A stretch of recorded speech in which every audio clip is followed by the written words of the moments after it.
بسم اللہ الرحمن الرحیم۔ السلام علیکم۔ رات سرد بھی تھی اور قنوطیت میں لپٹی ہوئی بھی، اور وہ ماؤس کی تاریک راتوں جیسی بھیانک بھی۔ نقطہ انجماعت نے گر کر دسمبر کے مہینے کو کئی گنا زیادہ سرد کر دیا تھا۔ ایک طرف جان لیوا ٹھنڈک اور دوسری طرف سرد برفیلی ہواؤں نے رگوں میں خون جما ڈالا تھا۔ ہر بندہ و بشر شام کے سائے پھیلتے ہی اپنے بستروں میں موجود تھا، سوائے اس بد نصیب کے۔ اس کا اضطراب اور بے چینی اسے جان لیوا موسم میں بھی ٹہلنے پر مجبور کیے ہوئے تھی۔ خود کو سیاہ موٹی چادر میں لپیٹے وہ اذان مغرب کے بعد سے باغ میں ٹہلتے ہوئے وہ کئی ہزار بار عالم اضطراب میں سیاہ تاریک آسمان کی طرف دیکھ چکا تھا۔ ایام بیز کا آغاز ہو چکا تھا، 2 سے 3 دن بعد چاند نے مکمل ہو جانا تھا۔ آج ایام بیز کی 11 تاریخ تھی۔ اس کے بدن میں بے چینی نے آگ لگا دی تھی۔ پورا بدن سرتاپا کسی انگارے کی طرح دہک رہا تھا، اور ساری کی ساری آگ اس کے دائیں گال پر موجود بدنما جلے ہوئے داغ میں بھری ہوئی تھی، گویا وہ سچ مچ کا انگارہ ہو۔ ابتدا میں یہ بدنما داغ سرخ رنگ کا تھا، پھر اس کا رنگ نیلا ہو گیا، اور آج پورے 7 سال گزر جانے کے بعد یہ داغ سیاہ رنگ کا ہو چکا تھا۔ اس کی سیاہی اس قدر سنگین تھی کہ ایک نظر دیکھ کر اس کی کراہیت کے مارے دوسرے نگاہ ڈالتے ہی اس کی طرف سے دل متلانے لگتا تھا۔ کبھی تو دیکھنے والے کا دل یہ چاہنے لگتا کہ تیز دھار آلے سے ایک ہی وار میں اس دہکتے انگارے کو کاٹ کر جلد سے علیحدہ کر ڈالے، اور اس مضطرب وجود کو ہمیشہ کے لیے پرسکون کرتے، مگر سکون تو اس بد نصیب کی قسمت میں تھا ہی نہیں۔ اس کے نصیب میں تو درد لکھا تھا، اضطراب لکھا تھا، حزن و عالم لکھا تھا، مگر سکون وہ نہیں لکھا تھا۔ زیب محل کے وسیع احاطے میں ٹہلتے ہوئے اس نے اپنی ٹانگیں شل کر لی تھی، مگر بدن میں پھیلتی انتظار کی شدت اسے لہجہ بھر بھی رکنے نہ دے رہی تھی۔ سیاہ اور سرمئی قدیم وقتوں کے موٹے موٹے کھردرے پتھروں سے بنا وسیع و عریض پیالہ نما کنواں اس کی توجہ کا مرکز تھا۔ وہ قلبی انتشار میں مبتلا اس کے قریب ہی ٹہل رہا تھا۔ تھوڑے وقفے کے بعد اس کی ایک نگاہ آسمان کی طرف جاتی تو دوسری نگاہ چاند کی سمت متعین کرتی، سیاہ تاریک کنویں کی گہرائیوں میں اتر جایا کرتی۔ اس انتظار میں بے حد شدت تھی کہ کب چاند عین کے کنویں کے روح پر آئے گا، مگر ابھی اس امر میں کچھ ساعتیں باقی تھیں۔ یہ چند ساعتیں اس کے لیے صدیوں جیسی بھاری ہوتی جا رہی تھی۔ یہ انتظار، یہ بے چینی اس کے گال کے داغ کو مزید دہکاتے ہوئے جیسے اس کی جان لینے کے در پہ تھی۔ اس کا حسین و جمیل چہرہ اس داغ کی وجہ سے سرخ اور سیاہ نظر آنے لگا تھا۔ درد اور اذیت اپنی انتہا کو پہنچ چکی تھی۔ بس نہیں تھا کہ اس تکلیف کے مارے اس کے حلق سے دردناک چیخ نکل پڑتی، ایسی چیخ جو اس رات کی نحوست اور اذیت کو چیرتے ہوئے اسے پرسکون کرتے۔ مٹھیوں کو بھینجتے ہوئے اس نے ایک تکلیف سے بھری نگاہ آسمان پر ڈالی۔ رات کے 10 بج چکے تھے۔ یہی وہ وقت تھا جب ایام بیز کی پہلی رات کا چاند، جو ابھی کامل نہیں ہوا تھا، عین اس وسیع و عریض کنویں کے اوپر آ جاتا تھا، یوں کہ کنویں میں پانی کی سطح پر چاند کا واضح اور شفاف عکس بن جایا کرتا۔ اس منظر کو دیکھ کر یوں گمان ہوتا کہ جیسے 2 چاند آج کی رات میں نکلے ہوں، ایک آسمان پر اور دوسرا کنویں کے پانی کے اوپر۔ آسمان کے کشادہ سینے سے پھوٹتا خنک اندھیرا گہرا ہو گیا تھا، وہاں چاند کے چہرے سے نکلتا نور بھی دھدھیا ہو کر چہارسو پھیل گیا۔ کنواں اور اس کے ارد گرد ہر شے چاندی میں نہا گئی تھی۔ کنویں کا پانی بھی دھدھیا گیا تھا، اور اس سے اسی بات کا انتظار تھا کہ پانی کا رنگ بدلے۔ وہ تیزی سے کنویں کے قریب آیا، ایک آخری وحشت بھری آسمان پر ڈالی اور دوسری کنویں میں تیرتے چاند پر۔ کنویں کی منڈیر پر جھکتے ہوئے اوک میں پانی بھرا اور اپنے چہرے کے بدنما داغ پر ڈال دیا۔ چھن فضا میں ایک زوردار سی آواز یوں گونج اٹھی کہ جیسے یخ بسا پانی بھڑکتی ہوئی آگ پر ڈال دیا جائے تو وہ بجھ جائے۔ اس مضطرب وجود میں سرتپا قرار ہی قرار تر آیا تھا۔ ایسے کئی چھینٹے انگارے پر ڈالتے ہوئے خود کو پرسکون کرتا رہا، بے شک آج کی رات ہی صحیح، مگر اس دہکتے ہوئے انگارے کو ٹھنڈا کر دیا تھا۔ مزید سکون کے لیے اس نے جنونی انداز میں کنویں سے لٹکا ڈول جو موٹی سانپ نما رسی سے بندھا تھا بھر کر باہر نکالا اور اپنے سر کنویں کی منڈیر پر جھکا لیا۔ اس سرد یخ بستہ رات میں اس نے خود کے ساتھ وہ عمل کیا جو اگر عام انسان کرتا تو کنویں کا سرد پانی اس کی جان لے لیتا۔ اس نے لبالب وہ بھرا ڈول اپنے سر پر انڈیل لیا۔ زیب محل کا شمار شہر کی پرشکوہ وقار عمارتوں میں ہوا کرتا تھا۔ برسہ برس یہ خالی محل اپنے مکینوں کا منتظر تھا۔ بہت بار یہ آباد ہوا مگر اپنی پر اسراریت کی وجہ سے جلد ہی ویرانی اس کا مقدر بن جاتی۔ اس محل سے متعلق مشہور تھا کہ اس پر نادیدہ مخلوق کا قبضہ تھا۔ وہ نادیدہ مخلوق جنات میں سے تھی یا آسے بھی، اس کے متعلق کوئی جان نہیں پایا تھا۔ زیب محل بہت بھاری تھا۔ جب بھی اس محل کی بولی لگا کرتی تو ساتھ ہی یہ باتیں بھی گردش کرنے لگتی کہ یہاں ہوائی مخلوق کا بسیرا ہے۔ بہت سے لوگ تو اس بات کے چشمدید گواہ بھی تھے کہ انہوں نے زیب محل کی راہداریوں اور دالانوں میں دیو ہیکل ہیولوں کو رات کی تاریکی میں دیکھا۔ کئی لوگوں کے مطابق اس محل کے گھنے درختوں سے بندھے جھولوں کو خود بخود ہلتے ہوئے دیکھا گیا تھا۔ پائیں باغ میں تالاب میں لگے فوارے شام کے وقت جادوئی انداز میں چل پڑتے ہیں، جس میں سے رنگین روشنیوں والا پانی ماحول کو بھی رنگین بنا دیتا۔ اس محل کی زیری اور بالائی منزلوں میں قطار در قطار بنے کمروں کی بلند و بالا چھتوں سے لٹکتے سنہری اور سفید رنگ کے فانوس خود بخود جلتے بجھتے ہوئے دیکھے گئے تھے۔ کچھ لوگوں کا کہنا تھا کہ ہر جمعرات کے دن اس محل کی صفائی ستھرائی بہت عمدگی سے نادیدہ ہاتھ کرتے تھے۔ تقسیم ہند سے قبل یہ خوبصورت عمارت ایک نواب نے اپنی محبوب بیوی کے لیے بنوائی تھی۔ یہ اپنی مثال آپ تھی۔ اس کی خوبصورتی کی وجہ سے لوگ کھینچے چلے آتے تھے، مگر اس کے بارے میں یہ باتیں سن کر خوفزدہ ہو کر لوٹ جایا کرتے۔ آخر اس بے آباد سنسان مسکن کو احمد علی خان نے خرید لیا، جو انگلینڈ سے اپنے خاندان کے ہمراہ آئے تھے اور حیدرآباد میں سکونت کے لیے کوئی مستقل ٹھکانہ چاہتے تھے۔ سو زیب محل ان کی امیدوں پر ہر طرح سے پورا اترا۔ اس محل کو بے خوف و خطر خریدنے کی ایک وجہ یہ بھی تھی کہ احمد علی خان ان قصے کہانیوں کو من گھڑت مانتے تھے جو زیب محل کے متعلق مشہور تھی۔ جنات اور ہوائی چیزوں کا کوئی وجود نہیں، یہ ان کا عقیدہ تھا اور سوچ بھی۔ جناب، جنات کا ذکر تو قرآن کریم میں بھی ہے۔ کوئی بحث کرنے والا قرآن کا حوالہ دیتے ہوئے دلیل پیش کرنے لگتا۔ ممکن ہے کسی دور یا کسی زمانے میں یہ مخلوق انسانی زندگی میں عمل دخل رکھتی ہو، مگر 21ویں صدی میں ان باتوں کو میں محض دقیانوسی ہی کہوں گا۔ مشہور ہے کہ جب بھی کسی نے اس آتشی مخلوق کے وجود سے انکار کیا ہے تو پھر یہ مخلوق جلال میں آ جاتی ہے، پھر اپنے وجود سے انکار کرنے والوں کو ایسا یقین دلاتی ہے کہ بنا دیکھے ہی ایسی آنکھ عطا کر دی جاتی ہے کہ انکار کرنے والا نہ صرف مانتا ہے بلکہ تسلیم کرنے پر بھی مجبور ہو جاتا ہے۔ وہ پہلی بار شاہ زیب علی خان، جو احمد علی خان کا اکلوتا بیٹا تھا، کو زیب محل کے پائیں باغ میں تالاب کے قریب نظر آئی تھی۔ نیلی چمکدار آنکھوں والی لڑکی بالکل اس کی ہم عمر تھی۔ اس کی آنکھیں غیر معمولی چمکدار تھیں، یوں جیسے 2 عدد نیلم کے پتھر جڑے ہوں۔ تم کہاں رہتی ہو؟ زیب محل میں۔ اچھا، تمہارا کون سا کمرہ ہے؟ کوئی نہیں، میں تو اپنے خاندان کے ساتھ وہاں رہتی ہوں۔ وہ بے حد حسین 7 سالہ بچی جو شاہ زیب کی ہم عمر تھی، وہ پیالہ نما کنویں کی طرف اشارہ کرتی تو شاہ زیب حیران رہ جاتا اور الجھ بھی جاتا۔ تمہیں پتہ ہے میں کس دن پیدا ہوئی ہوں؟ جس دن تم پیدا ہوئے ہو، میں بھی ٹھیک اسی دن پیدا ہوئی تھی۔ اس کی ہر بات ہی الجھا دینے والی تھی۔ یہ اور بات وہ بڑی خوشی اور جوش سے بتایا کرتی، اس کا اور شاہ زیب کا پیدائش کا دن ایک ہی تھا۔ تم کبھی اپنے گھر والوں کو بھی لے کر آؤ۔ شاہ زیب نے ہمیشہ اسے زیب محل میں تنہا پھرتے اور کھیلتے دیکھا۔ اس کے اندر تجسس تھا کہ وہ اس کے گھر والوں سے بھی ملے، مگر کبھی وہ نظر نہیں آئے تھے۔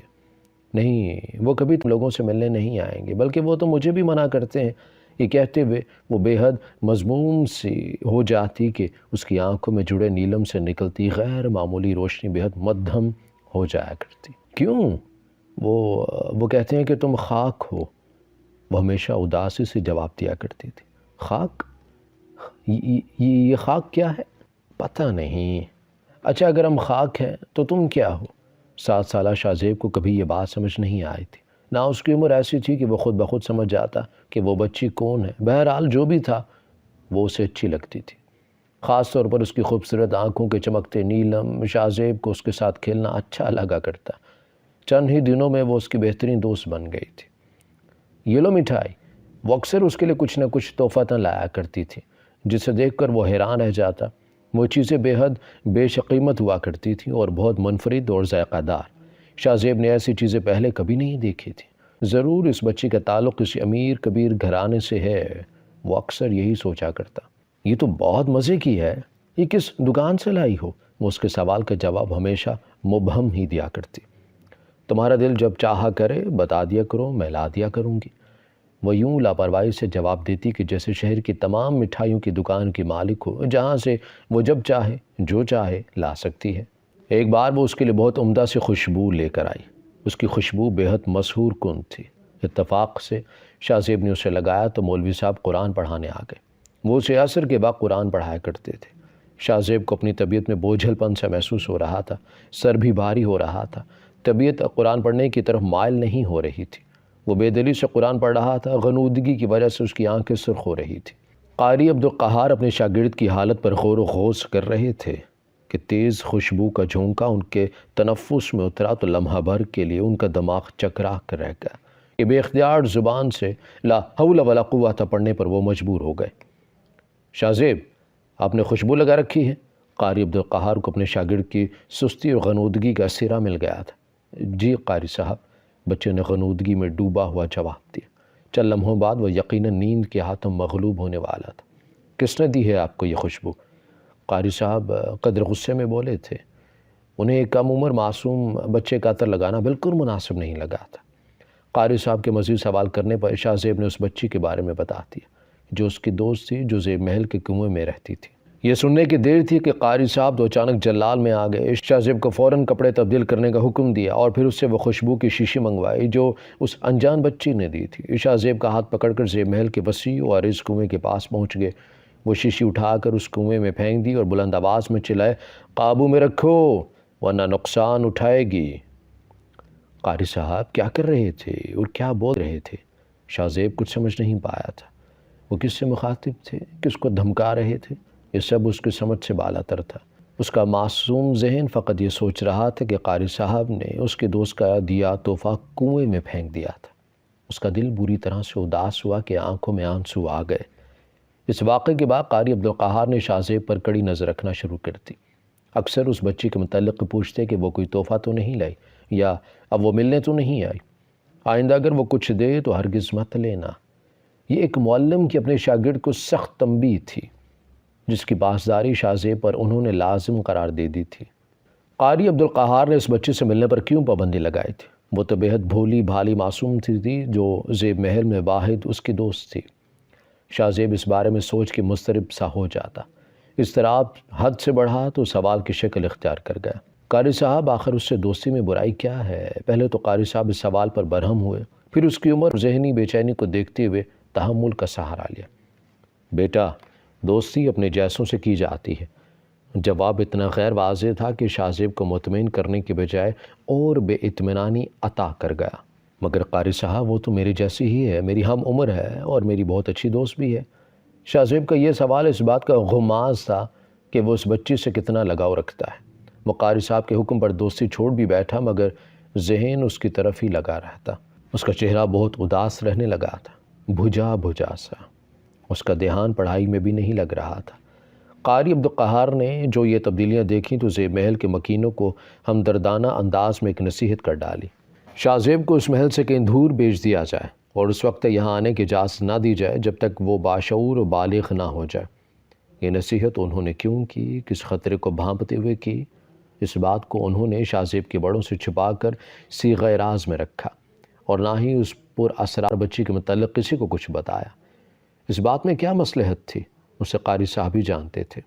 قاری صاحب کے مشورے کے مطابق شاہ زیب کو دوسرے شہر تعلیم کی غرض سے بھیج دیا گیا اور شہر کے مشہور ہاسٹل میں اس کا داخلہ کروا دیا گیا۔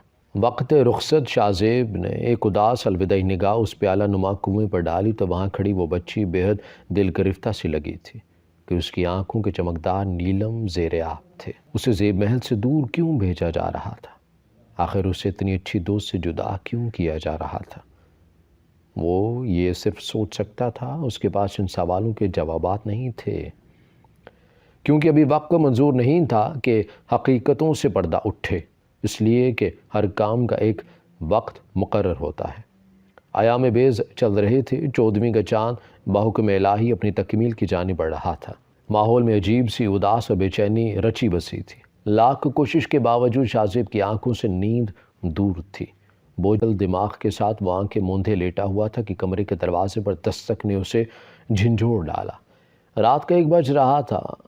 وارڈن، گارڈ یا پھر کوئی ملزم، کسی کے بھی آنے کا یہ وقت تو نہ تھا۔ ضرور کوئی اسٹوڈنٹ ہے، وہ سوچ رہا تھا۔ موسم کی خنکی کچھ روز بڑھ گئی تھی۔ ٹھنڈ کے عمیق احساس نے شاہ زیب کے بدن میں سنسناہٹ پیدا کرتی تھی۔ سناٹے میں وقفے وقفے سے ہونے والی دستک دل کو دھڑکا رہی تھی۔ کون ہے؟ دماغ نے سوال کیا تو بے اختیار لبوں سے نکلا، زرتاش۔ دروازے کے اس پار سے نسوانی آواز ابھر آئی۔ آواز و نام ہرگز بھی اجنبی نہ تھے۔ شاہ زیب نے حیرانگی سے گھڑیال کی سنہری سوئیوں کو جب دیکھا، اس اچانک آمد پر سخت حیرت ہوئی اس کو۔ وہ بجلی کی تیزی سے بستر سے نکلا اور برہنہ پا یک بخشہ فرش پر تیزی سے پیر جماتا دروازے کی جانب لپکا۔ ایام بیز کا چاند ہاسٹل کی بالکونی میں شاہ زیب کے کمرے کے بالکل سامنے تھا، گو کہ وہ ابھی نامکمل تھا، مگر اس کے گرد نور کا ہالہ اسے مزید دھدھیا بنا رہا تھا۔ چاند کا مدھم سا عکس ہوٹل کے کوریڈور میں بھی دکھائی دے رہا تھا۔ اس عکس میں بلا کی یاسیت گھلی تھی۔ زرتاش، تم اس وقت؟ ایک حسین و جمیل دوشیزہ کا رات کے اس پہر اس کے کمرے کے باہر کھڑے ہونا اسے تذبذب کا شکار کر گیا تھا۔ لمحہ بھر کے لیے تو اسے خیال گزرا کہ وہ حالت خواب میں ہے، کیونکہ خواب میں تو زرتاش سے روز ہی ملاقات ہوتی تھی۔ یہاں آنکھ لگی اور وہاں وہ حاضر، کسی جن زادی یا پری ذات کی طرح۔ ایک رات بھی وہ اگر خواب میں نہ آتی تو شاہ زیب کی ساری رات اضطراب میں کٹتی، اور یہ اضطراب ایسا جان لیوا ہوتا کہ وہ ہر بات، ہر چیز سے بیزار و لاتعلق سا ہو جاتا۔ بہت اداس تھی، اس لیے خود کو روک نہ پائی۔ زرتاش کی آنکھوں میں جڑے چمکدار نیلم آنسوں کی وجہ سے جھلملانے لگے تھے۔ شاہ زیب بچپن ہی سے ان غیر معمولی چمکدار آنکھوں کا دیوانہ تھا۔ اسے لگتا تھا کہ وہ ان آنکھوں کی نیلی جھیل میں کسی دن ڈوب جائے گا۔ اسے ان آنکھوں کی نمی بے انتہا دکھی کر دیا کرتی۔ تم روتی رہی ہو زرتاش؟ ان فیروزی نگینوں میں دکھ اور نمی دیکھ کر شاہ زیب کا اپنا دل ڈوبنے لگا تھا۔ ایام بیز کی پہلی رات کا چاند سیاہ آسمان کے بادلوں پر تیرتا بالکل شاہ زیب کے سامنے آ گیا تھا۔ بالکونی کے قریب ہی کھڑے دیو قامت درخت سرد ہوا کے سرسراہٹ سے جھوم رہے تھے کہ ماحول کے سکوت کو سائیں سائیں کی آوازیں چیر ڈالتی تھیں۔ زرتاش اس سے پہلی بار ملنے نہیں آئی تھی۔ وہ جب سے ہاسٹل آیا تھا وہ اسے کئی بار ملنے آئی تھی، مگر اکثر شام کو آتی اور رات ہونے سے پہلے چلی جاتی۔ جب اسے زیب محل سے دور بھیج دیا گیا تھا تو وہ 2 دن بعد ہی زرتاش اسے ملنے آئی تھی۔ وہ اسے دیکھ کر سخت حیران رہ گیا تھا کہ اتنی چھوٹی سی بچی یہاں تک کیسے پہنچی؟ تم نے مجھے کیسے ڈھونڈ لیا؟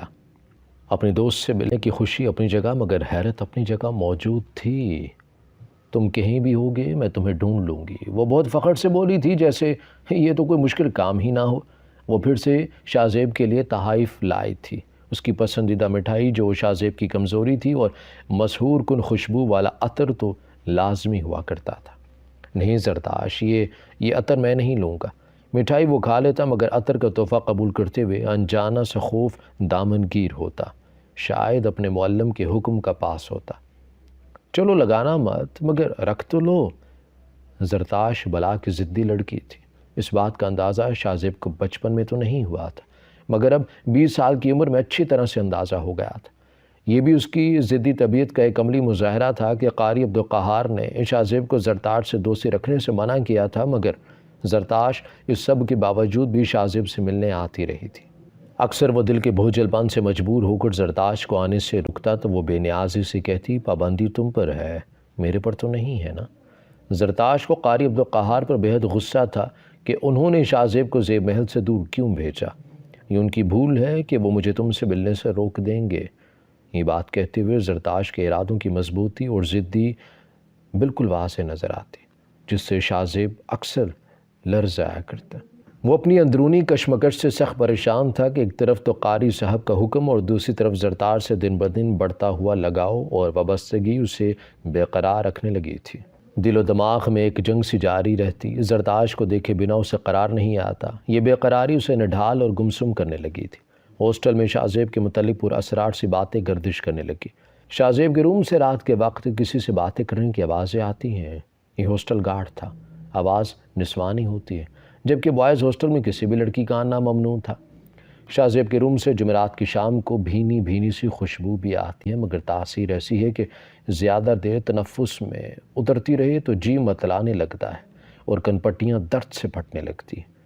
یہ ایک اسٹوڈنٹ کا بیان تھا۔ شاہ زیب بہت گمسم اور الگ تھلگ رہنے لگا۔ یہ اس کے دوستوں کا انکشاف تھا۔ اکثر 14ویں راتوں میں شاہ زیب کو بالکونی میں تنہا کھڑے باتیں کرتے دیکھا گیا ہے۔ نہ جانے اسے کوئی دماغی عارضہ لاحق ہو گیا ہے۔ یہ ہاسٹل وارڈن کی رائے تھی۔ وہ ایام بیس کی غالباً پہلی رات تھی۔ زرداش اس سے ملنے آئی تھی۔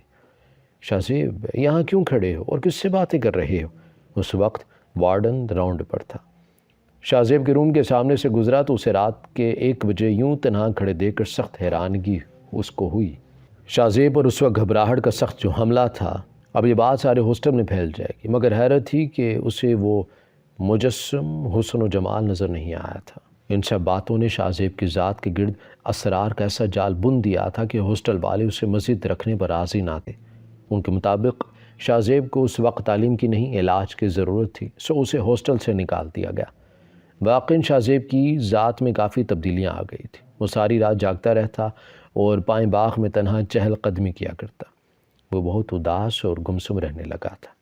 اس کے کمرے اور لباس سے ایسی مسحور کن خوشبو آتی جو پہلے تو اچھی لگا کرتی، مگر کچھ دیر بعد اثر انگیزی کا عالم یہ ہوتا کہ درد سے کن پٹیاں پھٹنے لگتی اور جی متلانے لگتا۔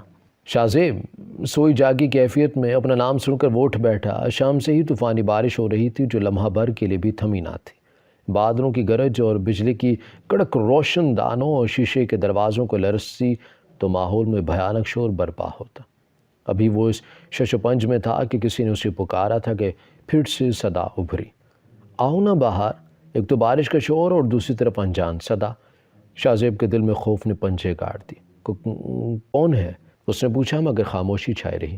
مگر نہ جانے کیا طاقت تھی، کیا کشش تھی جو کشش ثقل سے بھی زیادہ زور آور تھی، اسے اپنی جانب کھینچ رہی تھی۔ انجانا سا سحر اسے باہر جانے پر مجبور کر رہا تھا۔ آخر اس کا بے اختیار وجود باہر نکل گیا۔ وہ نادیدہ طاقت کے زیر اثر کھینچا چلا جا رہا تھا۔ اسے کوئی ہوش نہیں تھا۔ موسم اور طوفان کی پرواہ کے بغیر وہ واپس چلتا جا رہا تھا۔ دالان کو برہنہ پا عبور کرتے ہوئے وہ طویل راہداری سے گزرتا زیب محل کے خارجی دروازے پر پہنچ چکا تھا۔ بارش کا طوفان متواتر جاری تھا۔ شوریدہ ہوائیں اپنا آپ بے دردی سے دروازوں اور کھڑکیوں سے ٹکرائی تھی۔ ایسا بھیانک اور دل کو چیر دینے والا شور کرتی کہ جیسے زیب محل کی غفلت میں سوئے مکینوں کو جگانے کے جتن میں تھی۔ شاید پیغام پہنچانا چاہ رہی تھیں کہ زیب محل پر کوئی آفت ٹوٹنے والی ہے جو اس طوفان سے بھی بڑی ہوگی۔ آ جاؤ شاہ زیب۔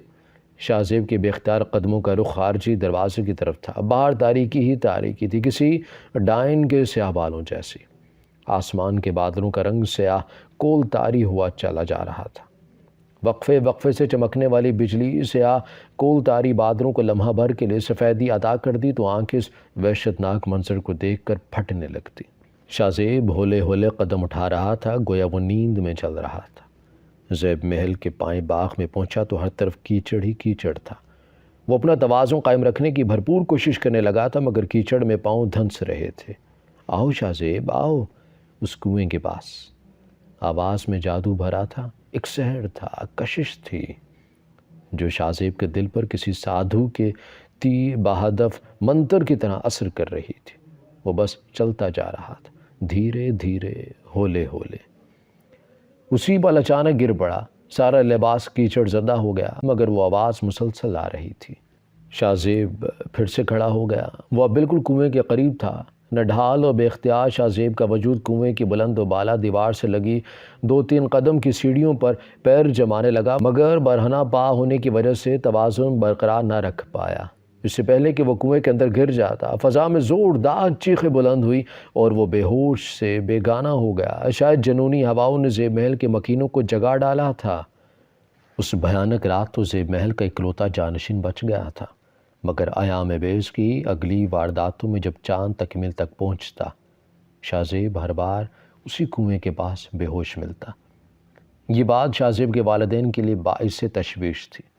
کسی کا خیال تھا کہ شاہ زیب کو کوئی دماغی بیماری ہو گئی یا پھر اسے نیند میں چلنے کی بیماری ہے۔ اس معاملے میں اگر کسی کی رائے مختلف تھی تو وہ زیب محل کی بوڑھی ملازمہ کی تھی۔ وہ بہت زیادہ بزرگ بھی تھی اور جہاں دیدہ بھی۔ بیگم صاحبہ، چھوٹے صاحب پر کسی اوپری چیز کا قبضہ معلوم ہوتا ہے۔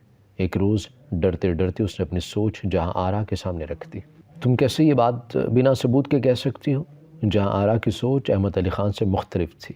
وہ اس مخلوق کے وجود کو مانتی تھی اور یقین بھی رکھتی تھی کہ انسانوں کے علاوہ اور بھی مخلوقات وجود رکھا کرتی ہیں، اور جنات کا ذکر تو قرآن پاک میں آیا ہے، بلکہ ایک سورہ کا نام بھی اس مخلوق کے نام پر ہے۔ زیب محل جب خریدا جانے لگا تو تب ان باتوں نے جہاں آرا کو پریشان کیا تھا۔ زیب محل پر نادیدہ مخلوق کا قبضہ ہے، مگر پھر سب کی پسند دیکھتے ہوئے وہ خاموش تو ہو گئی، مگر وہم دل کے نہاں خانوں میں پنجے گاڑ کر بیٹھ گئی تھی۔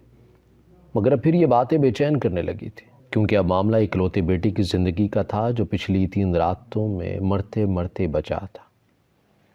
بیگم صاحبہ، میں نے چھوٹے صاحب کو بچپن میں اور پھر بوڑھی ملازمہ نے شاہ زیب کو بچپن کے وہ واقعات بتا ڈالے جو اس نے ابھی تک کسی کو نہیں بتائے تھے۔ چھوٹے صاحب اکثر کنویں کے پاس اکیلے باتیں کرتے نظر آتے تھے۔ ان کے پاس بہت قیمتی تحفے ہوا کرتے، اور پھر ملازمہ نے وہ قصہ بھی بیان کر ڈالا جو عطر لگانے پر عبدالقہار ناراض ہوئے تھے، اور وہ عطر کی شیشی کنویں میں پھینک دی تھی۔ شاہ زیب کو زیب محل سے دور رکھنے میں بھی یہی باتیں کارفرما تھیں کہ قاری عبدالقہار کے مطابق وہ جتنا یہاں سے دور رہے گا اتنا ہی ان اثرات سے دور رہے گا۔ تم نے کبھی شاہ زیب سے پوچھا تھا کہ وہ کنویں کے پاس کس سے باتیں کرتا تھا؟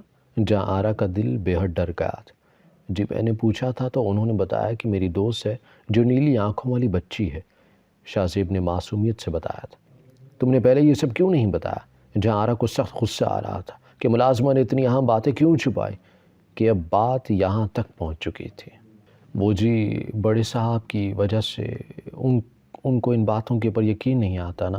اگر میں اس وقت ایسی کوئی بات بتا دیتی تو ہو سکتا ہے وہ مجھے نوکری سے نکال دیتے۔ بوڑھی ملازمہ کا خوف بھی اپنی جگہ درست تھا۔ بیگم صاحب، ہو نہ ہو وہ بچی یا تو جن زادی ہے یا پھر کوئی پری ذات ہے۔ بوڑھی ملازمہ نے دل کی بات کہہ ڈالی۔ جہاں آرا دکھ اور پریشانی کے مارے رونے لگی تھی۔ بیگم صاحبہ، آپ پریشان نہ ہوں، حیدرآباد میں ہی ایک درگاہ ہے جہاں ایک اللہ والی بیٹھتی ہے ہر جمعرات کو۔ ایسے لوگوں پر جن چیزوں کا بھی قبضہ ہو وہ فوراً بتا دیتی ہے۔ جہاں آرا کو جمعرات کا بے چینی سے انتظار تھا۔ احمد علی خان کو انہوں نے اس بارے میں کچھ نہیں بتایا تھا، جانتی تھیں کہ وہ منع کر دیں گے، مگر جہاں آرا اب اور دیر نہیں کرنا چاہتی تھی۔ آگے ہی بہت دیر ہو گئی تھی۔ ان باتوں میں شاہ زیب بھی بہت بے چین اور بے قرار تھا۔ غصہ، چیخنا، چلانا اور توڑ پھوڑ وہ کسی کے قابو میں نہیں آ رہا تھا۔ مجھے کہیں نہیں جانا آپ کے ساتھ۔ شاہ زیب نے تیزدار خنجر سے کئی بار نہ صرف ماں پر حملہ کیا بلکہ خود کو بھی زخمی کرنے کی کوشش کی تھی۔ چلتی گاڑی سے باہر چھلانگ لگانے کی کوشش کی مگر گارڈ نے ناکام بنا دی۔ تیرے بیٹے پر جن زادی عاشق ہو گئی ہے، شاہ زیب پر پہلی نظر ڈالتے ہی اس اللہ والی نے صاف بتا دیا تھا۔ اس کا کوئی علاج تو ہوگا، جہاں آرا لرزتی آواز میں بولی۔ ان کے تو وہم و گمان میں بھی نہیں تھا کہ زیب محل کی ساری نحوست ان کے بیٹے پر آ جائے گی۔ وہ بہت طاقتور ہے، اس کا پیچھا اتنی آسانی سے نہیں چھوڑے گی وہ۔ اللہ والی کے منہ سے یہ الفاظ سن کے جہاں آرا رونے لگی تھی۔ اکلوتے بیٹی کی زندگی خطرے میں گری تھی۔ شاہ زیب اس سارے وقت میں غضبناک چہرہ لیے اور سرخ انگارہ آنکھوں سے اللہ والی کو گھور رہا تھا۔ وہ بار بار منہ سے انتہائی بھیانک آوازیں نکال کر وہ رسیاں توڑنے کی کوشش کر رہا تھا جو اللہ والی نے باندھ دی تھی۔ وہ بھرپور کوشش کر کے اپنے آپ کو آزاد کروا کر اللہ والی پر حملہ آور ہونا چاہتا تھا۔ لو یہ دھاگا اس کے دونوں کلائیوں پر باندھ دو۔ اگر ایام بیز تک جن زادی انہیں کھول نہ پائی تو تمہارا بیٹا اس کی قید سے آزاد ہو جائے گا، ورنہ ایام بیز میں 14 دن تھے، اور یہ 14 دن زیب محل کے مکینوں کے لیے کسی آزمائش سے کم نہیں تھے۔ یہ وہ وقت تھا جو ان کے اور زرتاش کے درمیان فیصلہ کن مرحلہ تھا۔ اللہ والی کے مطابق زرتاش شاہ زیب کو اپنے ساتھ لے جانے کی ہر ممکن کوشش کرے گی۔ عشق کی اس جنگ میں اسے کسی کی جان بھی لینی پڑی تو وہ یہ بھی کر گزرے گی۔ وہ عشق زادی جو ابھی تک زیب محل کے مکینوں سے پوشیدہ رہی تھی، اب اپنا آپ ان پر عیاں کرنے لگی۔ سیاہ رنگ کی بلی جو عام بلیوں کی نسبت جسامت میں بڑی تھی، اس کی آنکھوں کا رنگ نیلا تھا۔ وہ زیب محل میں کافی دنوں سے نظر آ رہی تھی۔ وہ دن بھر وہ کنویں کی منڈیر پر بیٹھی رہتی اور رات کو زیب محل کی راہداری میں پھرتی روتی رہتی۔ یہ آوازیں سن کر شاہ زیب بے چین ہو جاتا۔ مجھے یہ بلی نہیں وہی بلا لگتی ہے۔ سرونٹ کوارٹر میں بوڑھی ملازمہ کی سماعتوں سے بلی کی آواز آر پار ہوئی تو اس کے دل میں خیال آیا۔ وہ دبے پاؤں باہر نکل آئی۔ اس کے قدموں کا رخ شاہ زیب کے کمرے کی طرف تھا، جہاں سے بلی کے رونے کی آوازیں مسلسل آ رہی تھی۔ وہ نہ صرف رو رہی تھی بلکہ اپنے تیز اور نوکیلے ناخنوں سے کمرے کے دروازے کو کرید بھی رہی تھی۔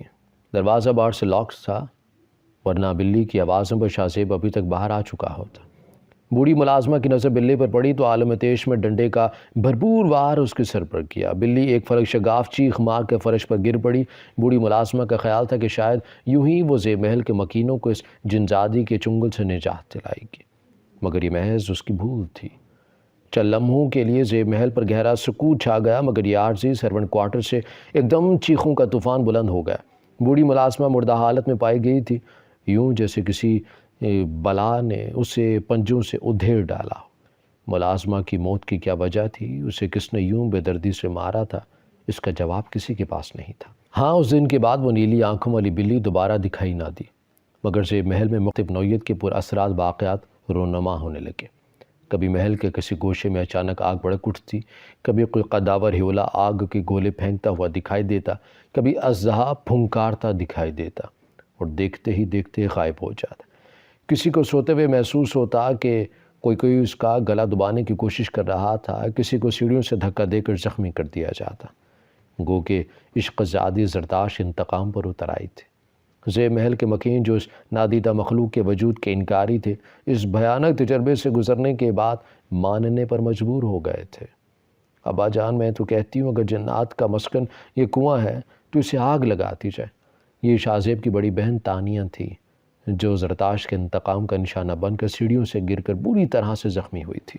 اس کی بھی یہی خواہش تھی کہ زیب محل اور شاہ زیب کو ہمیشہ کے لیے اس عفریت سے نجات مل جائے۔ احمد علی خان نے اس بات سے اتفاق کرتے ہوئے ملازموں کو ہدایت کر دی کہ اس منحوس کنویں کو جلا دیا جائے، مگر عین موقع پر ایک بڑا سیاہ رنگ کا ناگ نظر آیا جو کنویں کی حفاظت پر مامور تھا۔ اس کی آنکھوں کا رنگ نیلا تھا، وہ اس قدر خوفناک تھا کہ اس کی پھنکار سے زیب محل کے در و دیوار لرز اٹھے تھے۔ اس نے کی ملازموں کو ڈس لیا تو باقیوں نے بھاگ کر اپنی جان بچائی۔ زیب محل پر خوف کے سیاہ بادل چھا گئے، وہ چاہ کر بھی اس کنویں سے نجات حاصل نہ کر سکے۔ خان صاحب، میرا مشورہ ہے کہ شاہ زیب کی شادی کر دی جائے۔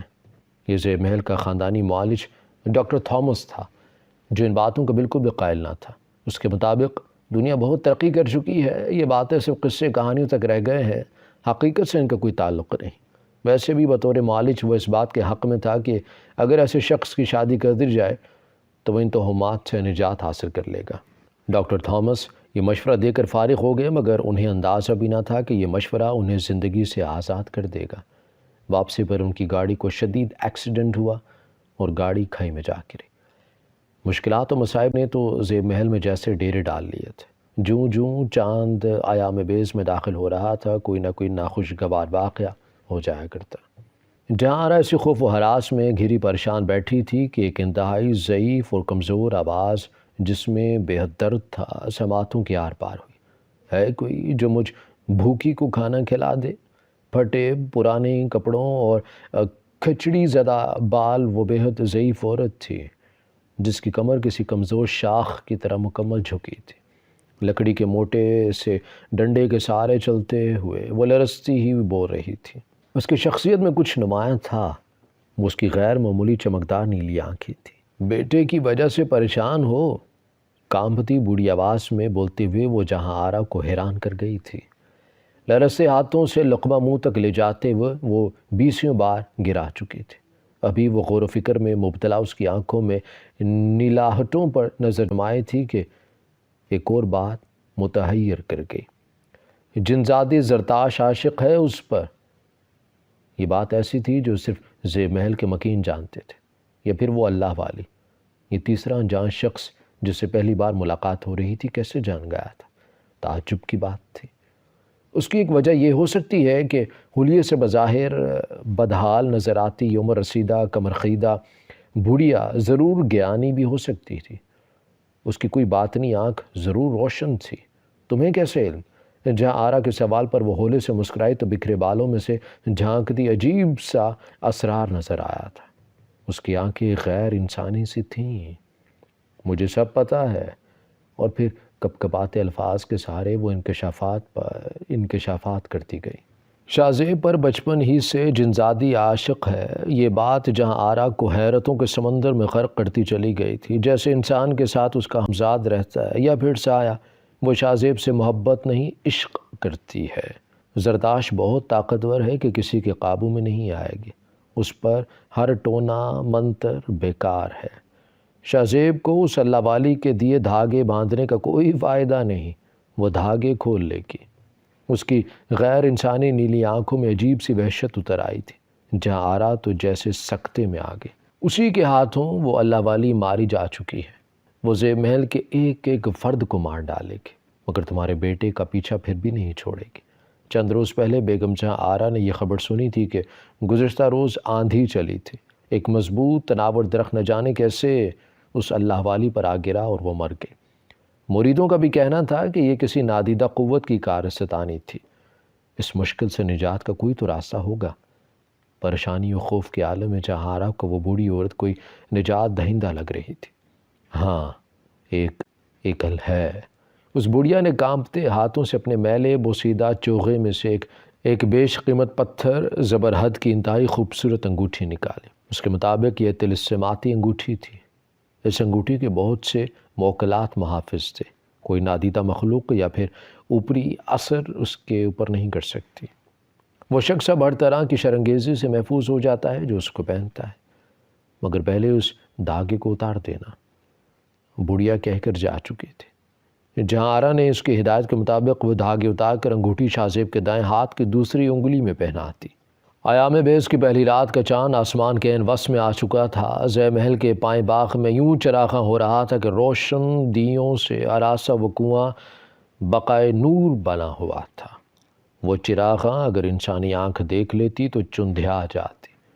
کنویں کے منڈیر پر بڑے بڑے چراغ روشن تھے، یوں جیسے کسی شادی کا سماں تھا، ایک جنزادی اور خاکزادے کی شادی۔ فضا میں تیرتے چراغوں نے دونوں کے ارد گرد نور کا حالہ سا بنا دیا تھا۔ زرتاش ایام بیز سے پہلے دھاگے کھلوا کر شاہ زیب کو پا لینے میں کامیاب ہو گئی تھی۔ کچھ بہت غلط اور انہونی کے احساس نے زیب محل کے مکینوں کو جگا ڈالا تو یہ روشنیوں کا سماں انہیں ورطہ حیرت میں ڈال گیا۔ زیب محل کا جانشین شہزادے کی سی آن بان لیے ایک خوبصورت دوشیزہ جو دلہن بنی تھی، اس کے ساتھ بیٹھا گرد و پیٹ سے بیگانہ تھا، جیسے وہ کی دنیا کا فرد ہی نہ تھا۔ یہ منظر دیکھ کر جہاں آرا تو دھاڑے مار مار کے رو پڑی۔ ضرور ایسی کوئی غلطی سرزد ہو گئی تھی جو ان کا بیٹا پھر سے زرتاش کی قید میں چلا گیا تھا۔ وہ شاہ زیب کو پکارتے ہوئے اس کی طرف بڑھی تو ان کے درمیان آگ کے شعلے بھڑک اٹھے۔ زرتاش نے آگ کا حصار بنا دیا تھا تاکہ کوئی ان تک نہ پہنچ سکے۔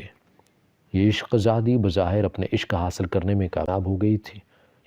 ایک زوردار آواز فضا میں گونجی، باز آ جائے سرکش جنزادی۔ یہ قاری عبدالقہار تھے، شاہ زیب کے معلم تھے۔ آیات قرآنی جلالی انداز میں پڑھتے ہوئے انہوں نے مٹھی بھر خاک ہاتھ میں اٹھائی، آیات قدم کرتے ہوئے ان کی طرف اچھال دی۔ فضا میں ایک بھیانک دلسوز نسوانی آواز بلند ہوئی، جیسے بہت سارے شہاب ثاقب زمین سے ٹکرا گئے ہوں۔ اس بھیانک شور کے بعد مکمل خاموشی اور تاریکی چھا گئی۔ شاہ زیب بے ہوش ہو کر گھاس کے فرش پر گر پڑا۔ کچھ دیر بعد منظر واضح ہونے لگا تو اس سے چند قدموں کے فاصلے پر کمزور سی لڑکی، جس کا چہرہ اور بدن زخموں سے چور تھا، وہ یوں درد سے کرا رہی تھی کہ جیسے بہت بے دردی سے مارا گیا ہو اسے۔ قاری عبدالقہار مسلسل ورد کرتے جا رہے تھے۔ ان کے پڑھنے سے زرتاش کے چہرے کی اذیت مزید بڑھتی جا رہی تھی۔ تجھے حکم دیا تھا کہ باز رہ، مگر تو سرکش اور نافرمان باز نہ آئی۔ عبدالقہار سخت غصے میں تھے۔ وہ شاہ زیب کے قریب بیٹھ گئے۔ زرتاش کی کربناک نظریں شاہ زیب پر ہی جمی تھیں۔ اسے شاہ زیب کو نہ حاصل کرنے کا غم رلا رہا تھا۔ میں شاہ زیب کو نہیں چھوڑ سکتی۔ اس کے لفظوں میں آہیں تھیں۔ زخموں سے چور بدن سرکش اور ہٹ دھرم نظر آ رہا تھا۔ قاری عبدالقہار کو پچھلے کئی ماہ سے شاہ زیب کے متعلق پریشان کن خواب نظر آ رہے تھے۔ انہوں نے کشف کے ذریعے اپنے چہیتے شاگرد کی حالت معلوم کی تو انکشاف ہوا کہ وہ مکمل طور پر زرتاش کے قبضے میں تھا۔ اور یہ سب کچھ زرتاش نے اسی طلسماتی عطر کے ذریعے کیا تھا جسے بچپن میں ہی عبدالقہار نے شاہ زیب کو لگانے سے منع کیا تھا، مگر جب بالغ ہوا تو زرتاش کے اسرار پر لگانے لگا۔ اگر کبھی نہ لگاتا تو اپنے پاس رکھ لیتا۔ اس عطر کی یہ خاصیت تھی کہ اس کے لگانے سے شاہ زیب کی سوچنے سمجھنے کی صلاحیت بالکل ختم ہو گئی تھی۔ اسے ہر طرف زرتاش ہی زرتاش نظر آتی۔ زرتاش کو دیکھنے اور اس سے ملنے کی بے قراری رہتی۔ شاہ زیب کا سر ان کی گود میں تھا، وہ ابھی تک بے ہوش تھا۔ اس بات سے قطعاً لاعلم کے بچپن سے لے کر وہ جوانی تک اس کے ساتھ کیا ہوا تھا۔ زیب محل کے باقی مکین بھی پہنچ گئے تھے۔ آج پہلی بار وہ زرتاش کو ظاہری آنکھ سے دیکھ رہے تھے، جس نے زیب محل میں عرصے دراز سے تباہی مچا رکھی تھی۔ کشف کے ذریعے ہی عبدالقہار کو یہ بھی معلوم ہوا تھا کہ زرتاش نے شاہ زیب کی خاطر زیب محل والوں کا جینا حرام کیا ہوا تھا۔ ناگن بن کر بے گناہ لوگوں کو ڈسا، بلی کی شکل میں آ کر بوڑھی ملازمہ کو بے دردی سے مار ڈالا، اللہ والی کے اوپر دخ گرایا، ڈاکٹر تھامس کو بھی انتقام کا نشانہ بنایا۔ زرتاش عمر رسیدہ بڑھیا کے روپ میں آئی تھی تاکہ شاہ زیب کے دھاگے کھلوا کر انگوٹھی پہنا سکے۔ میں مجبور ہوں، اس کے انداز گفتگو سے بے دلی جھلک رہی تھی اور عشق سے بغاوت شاہ زیب کو ہوش آ چکا تھا۔ وہ حیرت سے اپنے ارد گرد سب کو دیکھ رہا تھا۔ زرتاش کو وہ اجنبی نگاہوں سے گھور رہا تھا جس کی نیلی چمکدار آنکھوں سے آنسو روا تھے، جو ہمیشہ سے شاہ زیب کی کمزوری رہے تھے۔ وہ جو شاہ زیب کے لیے ساری دنیا کو تہس نہس کر دینا چاہتی تھی، وہ اس کو پہچان تک نہیں رہا تھا۔ اس لڑکی کو جانتے ہو شاہ زیب؟ اس کا نام؟ ناسمجھی سے ایک نظر قاری عبدالقہار پر ڈالتے ہوئے دوسری نگاہ زرتاش پر ڈالتے ہوئے نفی میں سر کو جنبش دی کہ جیسے وہ بہت عرصے بے خبری میں رہا تھا، آج ہوش میں آیا تھا اور اس لڑکی کو زندگی میں پہلی بار دیکھ رہا تھا۔ زرتاش نے اپنی بے پناہ طاقت سے اسے بچپن ہی سے اپنے قابو میں کر لیا تھا۔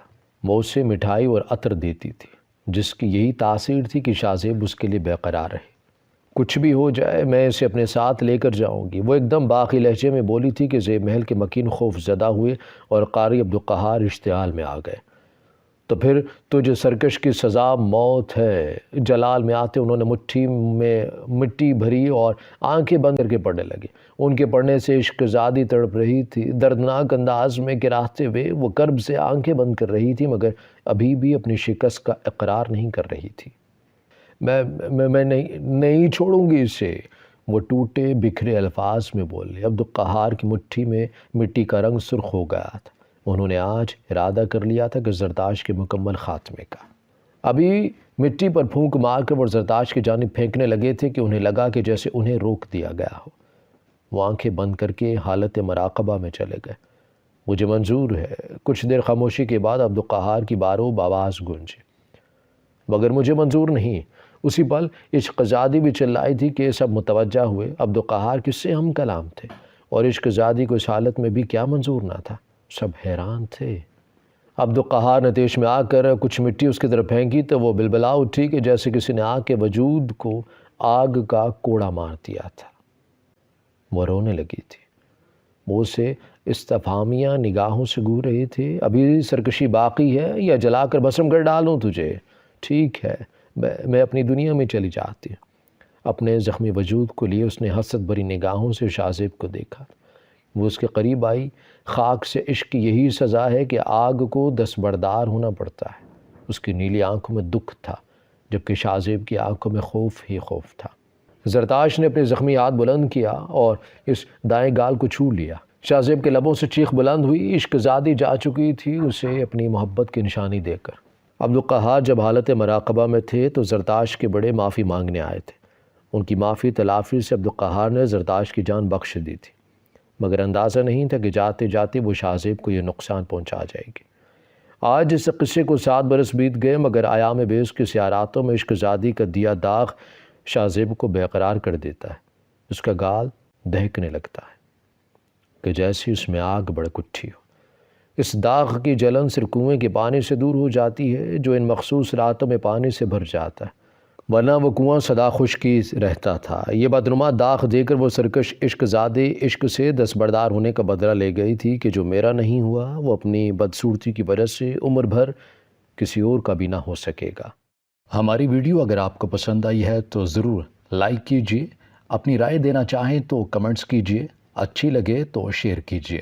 اس کے ساتھ ساتھ اگر آپ نے ہمارا چینل سبسکرائب نہیں کیا تو ضرور کیجیے اور بیل آئیکن پر لازمی کلک کیجیے تاکہ ہماری ہر آنے والی ویڈیو آپ تک بر وقت پہنچ سکے۔